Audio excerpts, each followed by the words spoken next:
Hindi ko na naman nahuli yung alaga. Parang alaga na yata namin yung mga pugo na yun. Pugo ba tawag doon? Yung maliliit na parang manok. Saan na yun? Ayun oh. Ayun oh. Oh. Oh. Parang taga dito lang eh no. Eh, sanding muna sila ani. Yan,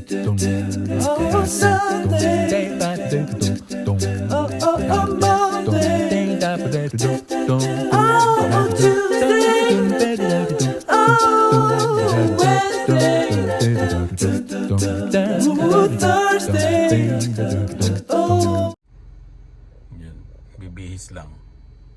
Alis kasi kami ngayon. Yan. Yung mga dinosaur, nauna na, tsaka yung pinsang ko. Nauna na sila dun sa restaurant, sa favorite restaurant namin, yung Peking House. Magse-celebrate kasi graduate na si Ces. Yan, congratulations. Tapos na yung kanyang pag-aaral. May graduation din dito eh, parang ano. Sabagay, meron din naman talaga. Pero ano, yung sa parang ano sa Connexus ginanap yun. Hindi kami nakapunta kasi ano may pasok kami. Yun, tapos may pasok lahat ng bata. Eh maaga yata, 1:00 yata yun o 2:00, ganun.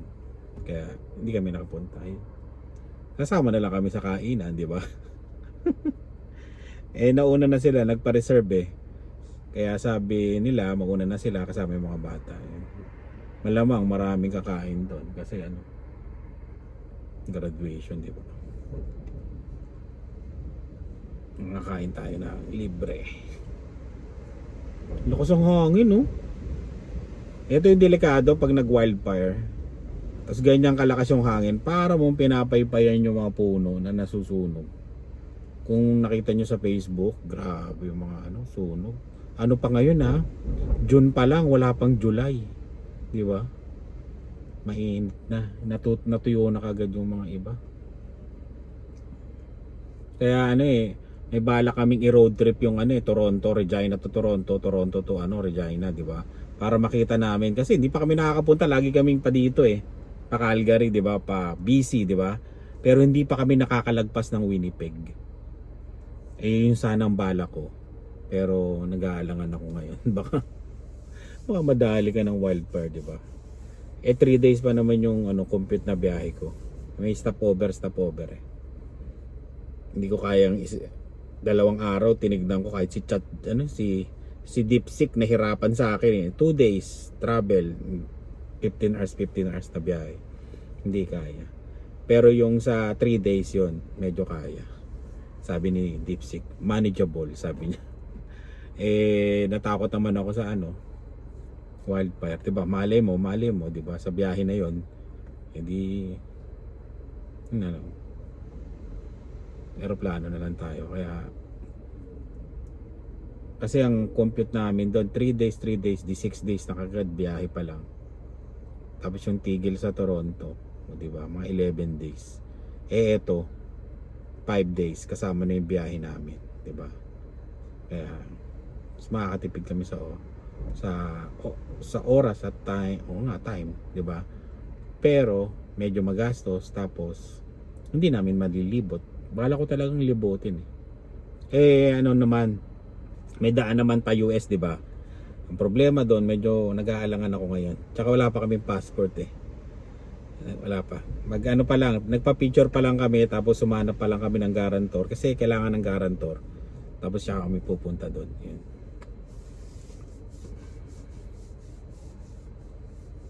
Nakakarating din tayo pa US.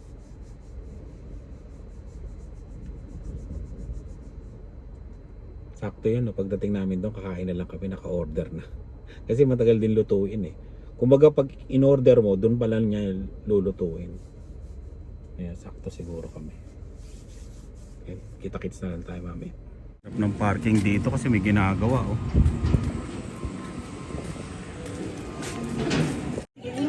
Eh no, si Dylan no. 2 ipin pa yung binunod dyan ha.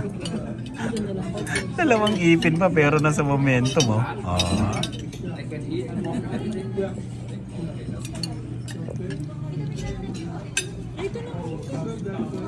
Kain. Yan na. Bigan ikaw. Dapat pala dito ka na. At Oo nga. si Tita nag- Si ano pa nag-aayos. Yun, congratulations.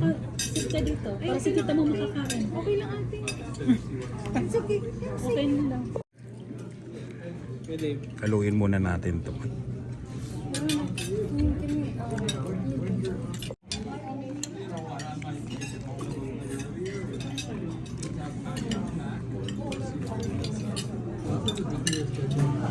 Tayo.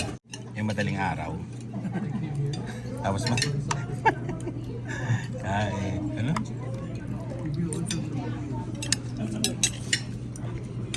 Yun oh, hindi na nakapag-video. Ubos oh. Titikot pa. Okay, loto. Panloto to eh. Loto. Hula.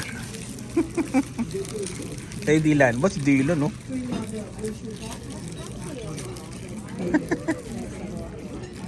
Kainin mo. Sa akin, meron kang anak na magbe-birthday pero na 18 years old pero ayaw niyang pumunta ng Europe. Oh? Gusto niya Cornwall lang. Begging house lang. Begging house lang. Focus on your long-term goal. Oh, talagang hinahamon ako nito ah. Oo nga, hinahamon talaga ako ng ano. Ano? Oh, focus on your long-term goal. Ano? Don't worry about money. The best thing in life are free. Oh! Fair. Gastos lang daw. Kay Lian. Ilang daw mga utang. Nasaan yung sa'yo, Lian? Mama Jen. Elian. Appreciate the caring people who surround you. Oh, appreciate mo. Yung mga ano, mga Daw masungit. appreciate. Kay Dylan. Dylan. Kahit nagpabunot ng ipin, malakas pa rin kumain. Sabi ni Dylan. Ayan. Expand your horizon by reading a new book. Oh, new book. Ang galing oh. Oo nga no. Yan oh, thank you. Congratulations. Congratulations. Congratulations. Nasa yung fireworks? 5 months nang nakagraduate, ngayon lang sumampa. Ilan? Porket nandun yung take out ha, doon ka sumasama ha.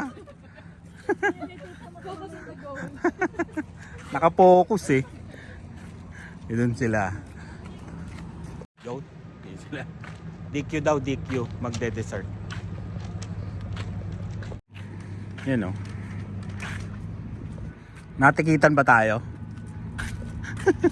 Op. Wala namang iniwan. Naghulog kami doon. Ewan ko kung ano oras yan. Pero naghulog kami ng barya. Para sure. Hindi ko alam kung ano oras eh.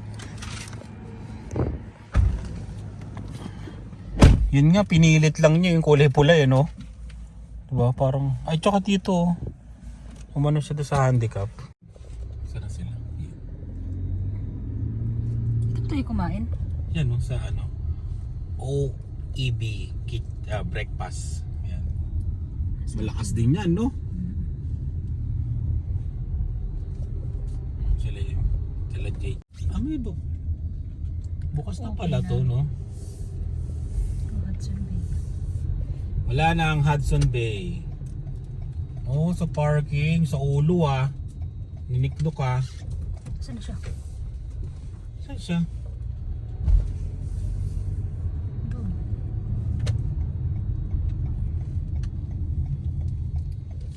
Nililigaw pa ako ni Nikno ka. Pwede naman pa ganda. Uy! Ano yun? Bigla na lang kumata. Gulat ako dun oh. Wala. Paigot-igot siya. Papabangka ba to? What? Sa ulo na ni Niknok to eh. Kasi lagi siyang nasundo dito eh. Ako nadaan lang ako dito pag may Uber na ano.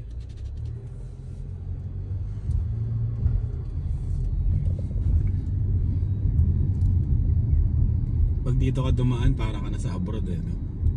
Yung mga building, no? Oh.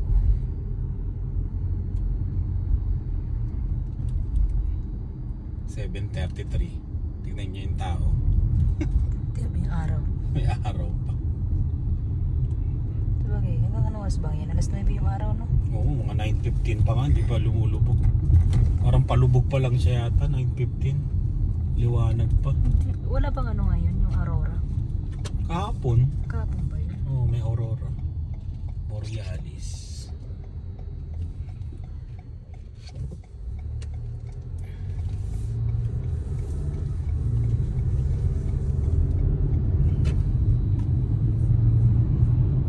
Linis ang kalsada.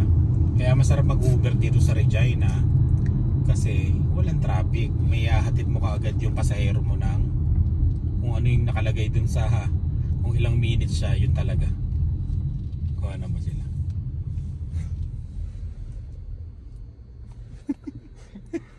Ayun sila. Ayun sila. Ito ba Dito ang ano, ito yung may camera. Pagka dumalaw kayo dito sa Regina, huwag kayo beating the red light dito. Sa intersection na to, masigasig to. Masigasig kumuha ng picture yan. Ito yung nagbaba.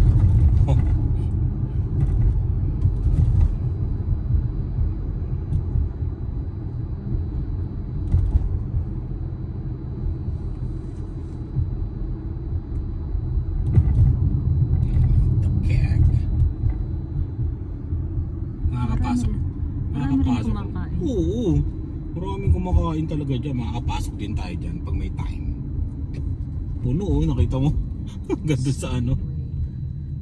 Parang, ano yung tinignan natin? $40 yata, no? Ayan na sila.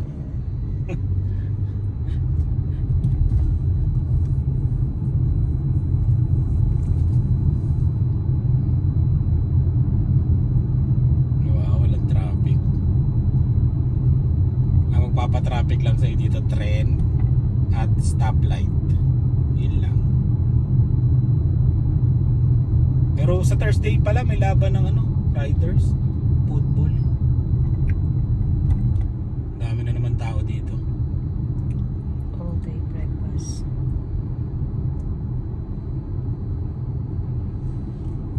Talo nga yung Rough Rider ng ano. Hindi, ano lang naman nila yun eh. Tune up game. Eto, yung game sa Thursday, yun ang totoong laban. Umpisa ng season.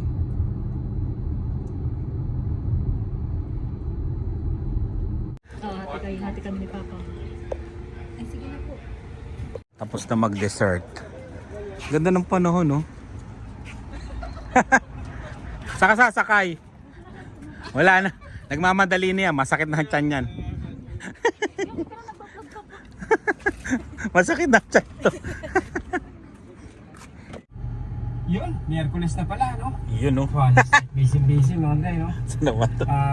Alas 3, 12. Pause muna natin. Nanonood tayo ng vlog ni Rice. Tapos susunod yung kay Ina. Like muna tayo. Like. Yun, no? Dito tayo sa ano? Dollarama na parking. Sinamahan natin si Lian. Bumili siya ng mga ano, gamit niya sa school. Nauna kami sa ano, Walmart, tapos dito daw mas mura. Ayun. Nakabili na siya sa Walmart, tapos dito naman. Ang sarap ng init, grabe. Nakita nyo. 24. Wala na akong gas ah. Papagas tayo mamaya. 24 oh. Yun. Nanunuot. Grabe. Makulimlim pa yan ha. Maulap. Alam nyo ba, dito sa Saskatchewan, ang pinakamagagandang ulap. Kasi sabi nga nila, land of the living skies, di ba? Lalo na pag nag-road trip kayo. Ayan. Ganda ng jeep na yun ha. Green. Yun, nood muna tayo ng ano. Napablog lang ako kasi ano eh. Pinakita ko lang yung ano.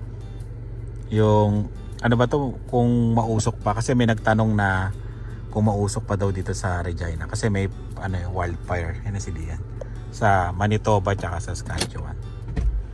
Sa border. Yun. Okay na Lian? Lahat? Yeah. Yan. Uwi na kami.